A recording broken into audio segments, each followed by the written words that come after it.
좋은 아침입니다. 8월 8일입니다. 예레미야 48장 11절에서 25절 말씀입니다. 모압은 젊은 시절부터 평안하고 포로도 되지 아니하였으므로 마치 술이 그 찢기 위에 있고 이 그릇에서 저 그릇으로 옮기지 않음 같아서 그 맛이 남아있고 냄새가 변하지 아니하였도다. 그러므로 여호와께서 말씀하시니라. 날이 이르리니 내가 술을 옮겨 담는 사람을 보낼 것이라.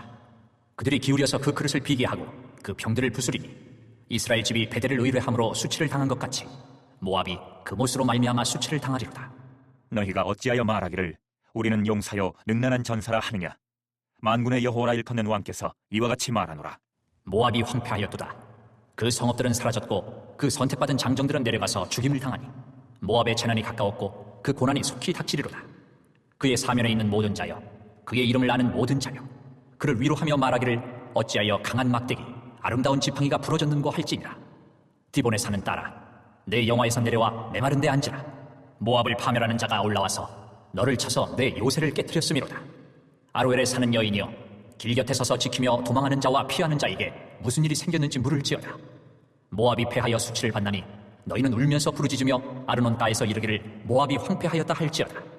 심판이 평지에 이르렀나니 곧 홀론과 야사와 메바앗과 디본과 느보와 베티블라다임과 기레다임과 백가물과 벤모온과 그리옷과 보스라와 모압 땅 원근 모든 성읍에로다. 모압의 뿔이 잘렸고 그 팔이 부러졌도다. 여호와의 말씀이니라. 아멘. 하나님의 말씀입니다. 한번 더 읽으시면서 묵상하시겠습니다.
우리 어제는 블레셋과 모압에 대해서 하나님의 심판, 책망 같이 들었는데요. 이 48장 전체가 모압에 대한 하나님의 심판입니다. 모압은 굉장히 길고 자세하게 하나님께서 심판에 대한 말씀을 하고 계시는데 모압이 가진 어떤 특별함들이 있는 것이죠. 어제도 잠깐 나누었지만 모압은 아브라함의 조카 롯과 그의 첫 번째 딸 사이에서 태어난 자식이 모압이고 그 모압이 이 모압 족속의 조상인 것이죠. 그러므로 이스라엘과 친족입니다. 그리고 그래서 남유다가 바벨론과 싸울 때 모압과 손을 잡기도 하죠. 한 민족이다라는 것입니다. 평소에는 막 싸우던 그런 형제도 더 큰 적, 옆 동네 이 어떤 친구들이 나타나면 잠시 휴전하고 같이 싸우는 그런 모습이라고 할까요? 그런데 그랬던 모압이 하나님을 떠나는 거죠. 단순히 떠났을 뿐만 아니라 그 하나님을 무시하고 또 그 하나님을 예전에는 한 민족이었던 그 이스라엘을 조롱하고 멸시하는 그런 장면들. 오늘은 하나님께서 이 모압이 자랑하는 것들에 대하여 하나님께서 책망하고 계시는데요. 그들은 먼저 힘을 자랑합니다.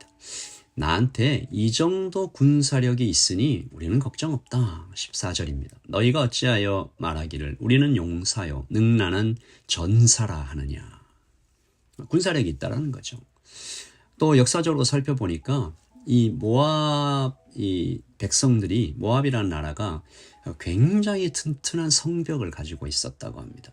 당시 어떤 나라가 침공해도 막을 수 있다라는 평을 들을 정도로 굉장히 견고한 그런 성벽을 갖고 있었다라는 거죠. 그리고 그들이 7절 보시면 내가 내 업적과 보물을 의뢰함으로 돈도 많았어요. 그리고 업적이라는 것은 많은 나라와 쌓은 동맹이거든요. 그러니까 보십시오. 군사력 있죠. 그리고 경제력 있죠. 성벽 튼튼하죠. 다른 나라와 동맹까지 맺어 있죠. 두로와 시돈. 그러니까 바벨론의 침공을 무서워할 리가 없죠. 이 정도면 뭐 당연히 막을 수 있다라고 안심하고 있었습니다. 용사, 성벽, 동맹, 보물, 이 모든 것들의 결과로 지금까지는 그들이 평안을 누리고 있었던 것이 사실입니다. 모압의 역사를 보면 다른 나라에게 점령당해서 백성이 포로로 끌려간 역사가 없어요. 그래서 오늘 11절 보시면 마치 손대지 않은 포도주 같다라는 표현이 나오거든요. 모압은 젊은 시절부터 평안하고 포로도 되지 아니하였으므로 마치 술이 그 찢기 위에 있고 이 그릇에서 저 그릇으로 옮기지 않은 같아서 그 맛이 남아있고 냄새가 변하지 아니하였도다. 포도주가 있는데 한 그릇에 밀봉돼서 그대로 계속 있는 거죠. 그러니까 냄새가, 맛도 잘 보존되는 것입니다. 옮기면 냄새가 변하는 것이죠. 그렇게 모압은 자기 자랑할 것들이 참 많았고 성벽 안에서 안전하고 평안한, 그런데 이 모든 것들이 아무 소용없게 된 지점이 12절입니다. 여호와께서 말씀하시니라. 날이 이르리니, 하나님의 날, 하나님의 때, 내가 술을 옮겨 담는 사람을 보낼 것이라. 그들이 기울여서 그 그릇을 비게 하고 그 병들을 부수리니. 느부갓네살 왕이죠. 바벨론이죠. 하나님은 그들의 이 패망, 이 실패의 요인이 이스라엘과 닮았다라고 하십니다. 이스라엘이 망했던 이유와 모압이 망한 이유가 거의 비슷한 것이죠. 13절입니다. 이스라엘 집이 베델을 의뢰함으로 수치를 당한 것 같이, 이 베델을 의뢰했다는 것은 베델과 단의 금송아지죠. 그리고 모압이 그모스로 말미암아 수치를 당했다.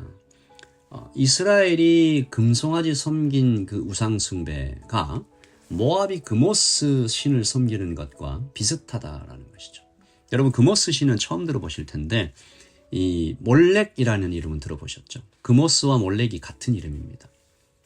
몰렉은 어린아이를 제물로 바치는 그런 어떤 잔인하고 포악한 이미지를 가지고 있는, 바알과 아세라 신이 음란하고 퇴폐적인 곳이라면 몰렉은 폭력적이죠. 48장 전체에 그모스라는 단어가 3번이나 반복될 정도로 이 모압이 그모스 신을 섬기는 것에 아주 열정적이었습니다. 그러나 그리고 섬기는데 열정적이었다는 것은 의지했다라는 것이죠. 하나님은 그러나 바로 그 신 때문에 그모스로 말미암아, 13절이잖아요. 모압이 그모스로 말미암아 수치를 당하리로다. 바로 그 신 때문에 수치를 당하게 될 것이다. 17절에 보시면 그의 사면에 있는 모든 자야, 그의 이름을 아는 모든 자야, 그를 위로하며 말하기를 어찌하여 강한 막대기, 아름다운 지팡이가 부러졌는고. 모압의 이름이 그렇게 부끄러움을 당하게 될 것이다. 20절, 모압이 패하여 수치를 받나니 너희는 울면서 부르짖으며 아르논가에 이르기를 모압이 황폐하였다 할지라. 모압은 모두 잃어버리고 비참하게 될 것이며 황폐하게 될 것이다. 모압이 왜 이렇게 됐을까요? 그들이 하나님께 참 많은 사랑을 받았던 민족이었는데요. 출애굽 백성이 광야를 행진할 때 하나님께서 모세에게 모압은 손대지 말고 지나가라. 신명기 2장 9절이죠. 여호와께서 내게 이르시되 모압을 괴롭히지 말라, 그와 싸우지도 말라. 그 땅을 내가 내게 기업으로 주지 아니하리니 이는 내가 롯 자손에게 아르를 기업으로 주었습니다. 그렇게 하나님의 품 안에 있었던 민족. 그러나 이제 모압이 모든 은혜를 잊고 자신들의 풍요와 안전과 번영만을 자랑하며 끔찍하게도 어린아이를 제물로 바치는 몰렉이라는 신에게 빠져 있었습니다. 그들의 죄는 망각이죠. 잊어버리는 것입니다. 하나님을 잊으면 하나님으로부터 온 축복만 남겠죠. 그리고 그것을 보면서 자랑하는 것입니다. 또 그것을 오히려 하나님을 대적하는 도구로 쓰고 있는 모압의 교만. 오늘 아침 우리 모두를 아프게 찌르는 모압의 모습입니다. 우리에게도 이런 모습이 있지 않은가. 은혜는 당연하게 여기고 너무 쉽게 아예 잊어버리고 무언가 내가 조금 성취했다, 손에 쥐었다 하면 내가 한 것으로 여기며 은근히 자랑하는 나의 모습. 그리고 그 가진 것에 취해서 그것을 의지하며 하나님의 손은 그냥 슬그머니 놓아버리는 나의 모습. 오늘 아침 이런 하나님, 이런 나에게도 끝까지 돌보시고 또 인도하시고 우리 주 예수 그리스도를 보내셔서 우리를 구원하신 하나님의 은혜 앞에 무릎을 꿇으며 주님, 은혜를 잊지 않는 사람들 되게 하여 주시옵소서.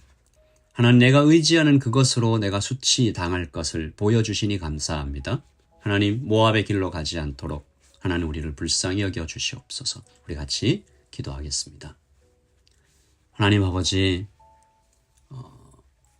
오늘 모압을 향해서 하나님께서 책망하실 때 모압이 자랑하는 모습이 자꾸 보입니다. 용사, 성벽, 동맹, 보물, 하나님 내가 자랑하는 것, 이거 다 하나님의 은혜로 온 것인데 언제부턴가 하나님은 잊어버리고 하나님이 주신 것에 취해서 내가 한 것처럼 여기며 자랑하는 나의 모습은 없었는지, 그래서 하나님은 아예 잊어버리고 그것을 더 요구하며 심지어 그것으로 다른 사람을 해치고 그런 모습은 나에게 없었는지 하나님 고백합니다. 하나님, 우리의 마음 깊은 곳을 들여다 보아주시고 하나님 우리를 불쌍히 여겨주셔서 다시 한번 내 안에 있는 우상이 아니라 하나님을 다시 한번 붙잡는 오늘 하루 되기를 소원합니다. 주님, 은혜를 주시옵소서.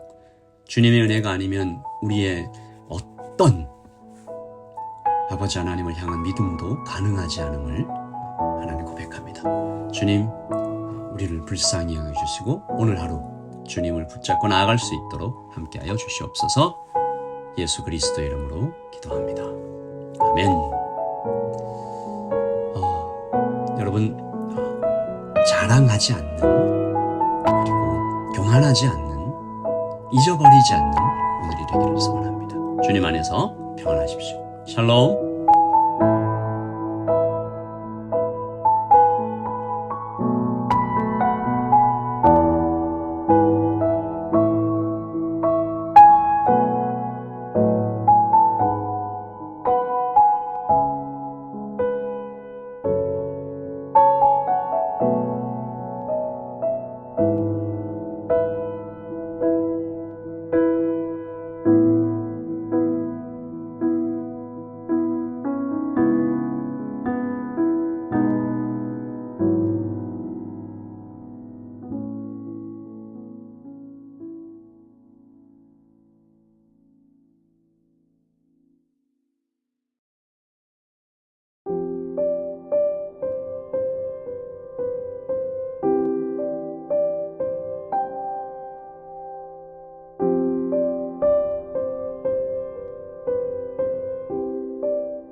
아.